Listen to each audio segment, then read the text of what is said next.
একটি পাখি শীতের জন্য দক্ষিণ দিকে যাচ্ছিল, কিন্তু এত ঠান্ডা ছিল যে পাখিটি শীতে জমে যাচ্ছিল এবং সে একটি বড় মাঠে এসে পড়ল।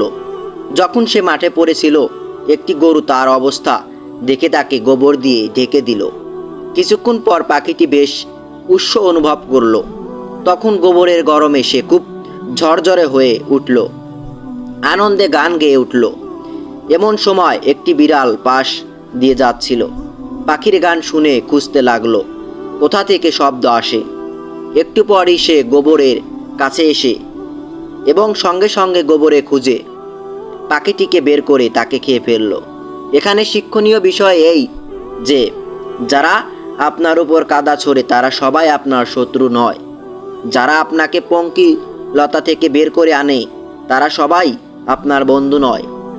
এবং যখন আপনি গভীর পঙ্কিলতায় নিমজ্জিত, তখন খুব বেশি মুখ খোলা ভালো নয়।